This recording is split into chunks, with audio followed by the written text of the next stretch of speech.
दोस्तों आप सभी का स्वागत है एक नई वीडियो में। इस वीडियो के अंदर बात करेंगे मार्केट के ऊपर। अब देख सकते हो यहाँ पर आज के सेशन में जो निफ्टी है उसने अच्छा परफॉर्म किया, लगभग 121 पॉइंट निफ्टी ऊपर देखने को मिला, 23,207 के आसपास क्लोजिंग आया है।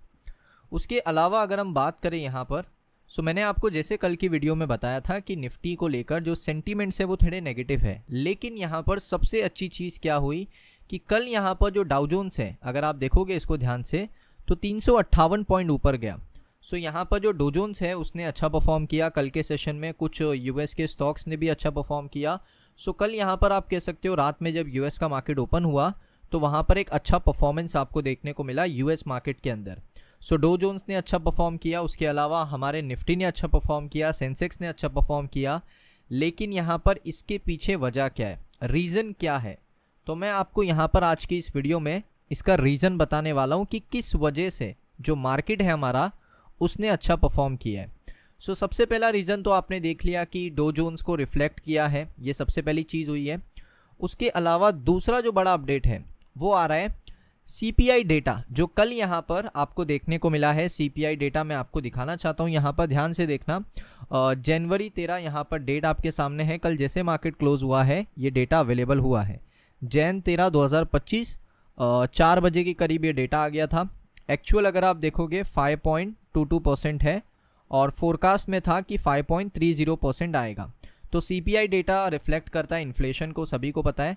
तो इसका मतलब है कि जो डेटा है वो कमाल का है, अच्छा डेटा है। ऐसा नहीं कह सकते कि ख़राब डेटा है, क्योंकि जो सीपीआई का डेटा है जितना कम होगा उतना अच्छा होगा। तो अभी जो सीपीआई का डेटा आया है जनवरी 13 2025 को, जो कि आप कह सकते हो दिसंबर का डेटा है, दिसंबर महीने का डेटा है। तो ये डेटा बताता है कि जो आपका सीपीआई है वो है 5.22%। अब यहाँ पर इससे पहले अगर आप नवंबर का डेटा देखोगे तो ये था 5.48%। और अगर आप अक्टूबर का डेटा देखोगे, अक्टूबर का डेटा बहुत ही ख़राब डेटा था, 6.21% सीपीआई ऊपर चला गया था। तो जितना ऊपर जाएगा उतना ख़राब होता है और जितना नीचे रहेगा सीपीआई उतना अच्छा होता है। इस वजह से इन्फ्लेशंस भी आपका जो रहता है वो थोड़ा कंट्रोल में रहता है। यहाँ पर ये अच्छा डेटा आया है। अब ये डेटा अच्छा आने के बाद दोस्तों यहाँ पर मैं आपको थोड़ा क्वार्टर तरीका यहाँ पर ओवरऑल डेटा बता देता हूँ, जिसके लिए हमें कैलकुलेटर की ज़रूरत पड़ेगी। तो इसमें हमें क्या करना है, सबसे पहले हमें देखना है कि यहाँ पर सबसे पहला हमारा क्या था अक्टूबर का। अक्टूबर का कितना आया था 6.21%। तो मेरा कैलकुलेटर यहाँ पर है, तो मैं करूँगा 6.21, यहाँ पर प्लस करेंगे। उसके बाद दोबारा जाएंगे डेटा के ऊपर, दूसरा डेटा नवंबर का 5.48। यहाँ पर फिर आऊँगा कैलकुलेटर पर 5.48, फिर यहाँ पर हम प्लस करेंगे। उसके बाद दोबारा डेटा को देखेंगे, दिसंबर में कितना आया है 5.22%। तो यहाँ पर हम इसको प्लस कर लेंगे 5.22%। अब यहाँ पर इजिकल टू करेंगे तो आता है आंसर 16.91। अब ये जो 16.91 आया है इसे हमें डिवाइड करना है कितने 3 से। यहाँ पर हमने डिवाइड कर लिया 3 से, आंसर कितना आया है 5.6। यहाँ पर 5.6 हमारा इन्फ्लेशन का रेट यहाँ पर शोकेस कर रहा है क्वार्टर 3 का। तो ये जो डेटा है ये हमारा क्वार्टर 3 का डेटा है 5.6। और अभी मैं आपको बताना चाहता हूँ कि जो आरबीआई की एमपीसी मीटिंग है उसमें फोरकास्ट कितना दिया गया था। फोरकास्ट के लिए हमें क्या देखना है, एमपीसी का डेटा देखना है, सीपीआई इन्फ्लेशन का फोरकास्ट देखना है।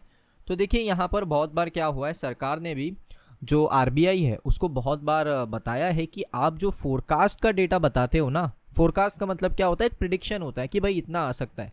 तो जो आपका फोरकास्ट है या फिर आपका जो प्रिडिक्शन है वो ठीक करो, क्योंकि अभी अगर आप देखोगे इन्होंने क्वार्टर 3 का डेटा कितना बताया था, पहले सरकार ने पहले इनको चिल्लाया है, इनको क्वार्टर 3 का डेटा बताया था भाई 4.8% आएगा। बिल्कुल गलत बात, उतना आएगा ही नहीं, ये इतना कम बता दिया।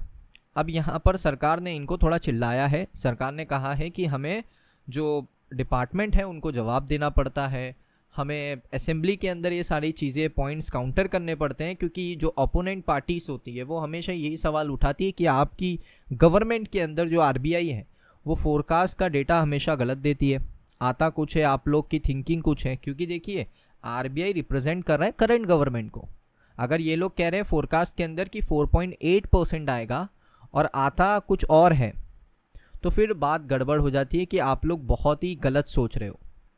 आपकी थिंकिंग ही गलत है, ये फिर इल्ज़ाम लगना चालू हो जाता है असेंबली के अंदर।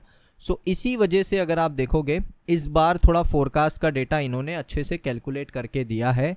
तो इनका फोरकास्ट का डेटा ये कहता है Q3 के अंदर आएगा 5.7%, ओके। और हमने कैलकुलेट कितना किया था मैं आपको दोबारा दिखा देता हूँ, 5.6%।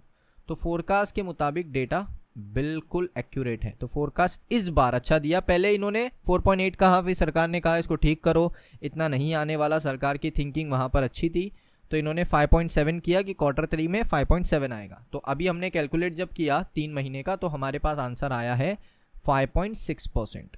सो ये है हमारा डेटा, एक्चुअल डेटा Q3 का इतना इन्फ्लेशन का है और डेटा अच्छा है, अच्छा डेटा है। देखिए अगर ये डेटा ख़राब होता ना दोस्तों, CPI का डेटा अगर ख़राब होता, तो मैं आपको रियलिटी बता रहा हूँ कि बियर वाले ना हथौड़ा लेके बैठे हैं। उनको ये डेटा अगर ख़राब दिखता ना तो वो लोग हथौड़ा मारते मार्केट के ऊपर। और आज जो मार्केट आपका परफॉर्म किया है ना, ये परफॉर्म ही नहीं करता, ये फैक्ट है, मैं आपको बता रहा हूँ। तो सारी नज़र थी CPI के डेटा के ऊपर। अब देखिए दूसरी नज़र कहाँ पर है, मैं आपको बताता हूँ। दूसरी नज़र है आज यहाँ पर, क्योंकि CPI का डेटा तो US के अंदर भी आता है, लेकिन इससे पहले US के अंदर आता है दोस्तों PPI का डेटा, जिसको कहते हैं प्रोड्यूसर प्राइस इंडेक्स। अब ये प्रोड्यूसर प्राइस इंडेक्स होता क्या है, तो देखिए ये होता है एक मैन्युफैक्चरिंग कॉस्ट गुड्स का, यानी जो आपके प्रोडक्ट्स है उनका मैन्युफैक्चरिंग कॉस्ट कितना है, तो इसका एक इंडेक्स है प्रॉपर। सो ये PPI इंडेक्स US के अंदर होता है। अब इसमें आप इन्फ्लेशंस को आप कह सकते हो टारगेट कर सकते हो, इन्फ्लेशन पता कर सकते हो। अब देखिए जितना ज़्यादा PPI होगा, प्रोड्यूसर प्राइस इंडेक्स जितना ज़्यादा होगा ना, उतना ज़्यादा इन्फ्लेशन बढ़ेगा, ये फैक्ट है। तो यहाँ पर आपको ये चीज़ समझना है कि जो PPI है, प्रोड्यूसर प्राइस इंडेक्स, ये जितना ज़्यादा होगा दोस्तों, उतना क्या होगा, इन्फ्लेशन जो है आपका वो इम्प्रूव हो जाएगा, इन्फ्लेशन आपका बढ़ जाएगा। क्योंकि प्रोडक्ट का कॉस्टिंग बढ़ेगा तो आपको एक्सपेंसिव प्रोडक्ट खरीदने पड़ेंगे। जब मैन्युफैक्चरिंग कॉस्ट ही ज़्यादा होगा तो आपको प्रोडक्ट एक्सपेंसिव पड़ेगा, इन्फ्लेशन बढ़ेगा। और जितना कम PPI का डेटा होगा उतना कम इन्फ्लेशन यहाँ पर होगा। सो आप देख सकते हो जनवरी 14, 2025 आज दोस्तों US का मार्केट जैसे क्लोज होगा वैसे ये डेटा आने वाला है। मैं आपको कल की वीडियो में आई थिंक अपडेट कर दूंगा, क्योंकि रात में ओपन होगा मार्केट, उसके बाद फिर रात में मार्केट क्लोज होने के बाद डेटा आएगा। तो कल हमें डेटा पता चल जाएगा, जिसमें फोरकास्ट ये कह रहा है कि 3.4% आ सकता है। अब देखिए हमेशा क्या होता है, मैं आपको अगर Q3 का ही डेटा बताऊं तो फोरकास्ट ने कहा है 2.3% आएगा अक्टूबर में। यहाँ पर आप देखिए ध्यान से 2.3% आएगा। कभी कहा अक्टूबर में आया कितना, 2.4, अच्छा फोरकास्ट किया। फिर नवंबर में आप देख सकते हो कहा 2.6 आएगा, आया कितना, 3%। अभी कहा है 3.4%, तो एक्सपेक्टेशन यही है कि 3% ही आ जाए या फिर 3.2% आ सकता है। सो देखते हैं, फोरकास्ट तो कह रहा है 3.4%, मेरे हिसाब से 3.4% नहीं आएगा, बट देखते हैं डेटा जब आएगा तब हमें पता चलेगा, अभी कुछ कन्फर्मेशन नहीं है। उसके बाद आज ये डेटा आ जाएगा मार्केट क्लोज होने के बाद। कल जब मार्केट क्लोज होगा तो एक और डेटा आने वाला है जिसको कहते हैं CPI, जो हमने अभी इंडिया मार्केट का आ चुका है, हमारे भारत का आ चुका है, US का नहीं आया। सो US के अंदर CPI का फोरकास्ट आ रहा है 2.9%, ये भी दिसंबर का है, और इससे पहले 2.7, 2.6, तो फोरकास्ट बिल्कुल करेक्ट हुआ है। अगर आप देखोगे अक्टूबर में भी जब फोरकास्ट किया था US ने तो 2.6% ही बताया था अक्टूबर में। नवंबर में किया 2.7% बताया, 2.7% आया। अब फोरकास्ट ये कह रहा है 2.9% आएगा। सो एक्चुअल भी 2.9% CPI आ सकता है US मार्केट के अंदर। तो ये है दोस्तों। उसके बाद यहाँ पर मैं आपको बताना चाहता हूँ CPI का इन्फ्लेशन मैंने आपको बता दिया। अब नेक्स्ट RBI की मॉनेटरी पॉलिसी कमेटी का मीटिंग यानी MPC का मीटिंग शेड्यूल किया जा रहा है फरवरी की 5 तारीख से लेकर 7 तारीख के बीच में, और RBI ने इसके लिए यहाँ पर मंथली मीटिंग एनुअली बुला लिया है, जिसमें 5 मेंबर हो सकते हैं। अब देखते हैं RBI रेट कट करेगा या नहीं करेगा, वो तो हमें टाइम ही बताएगा। और एक और कंक्लूजन मैं आपको देना चाहता हूं, जो नंबर्स मैंने आपको बताए इंडिया का CPI का, वो बिल्कुल पॉजिटिव नंबर है, जिस वजह से मार्केट के अंदर भी आपको रिकवरी देखने को मिला, तो अच्छा नंबर है। बट मीटिंग के ऊपर डिपेंडेंसी होगी, RBI रेट कट करेगा नहीं करेगा, टाइम बताएगा। आपको क्या लगता है दोस्तों, RBI रेट कट करेगा या नहीं करेगा? क्योंकि जो हमारे शक्तिकांत दास जी है, उन्होंने बोला था जब तक इन्फ्लेशन 4% नहीं होता ना, हम रेट कट नहीं करेंगे। और 4% एक बार हुआ है, लेकिन उन्होंने कहा था कि कंसिस्टेंटली हर क्वार्टर में, हर फिस्कल ईयर में 4% होना चाहिए, तब हम लोग रेट कट करेंगे। तो उनका ये बयान है। अब आगे देखते हैं क्या होता है।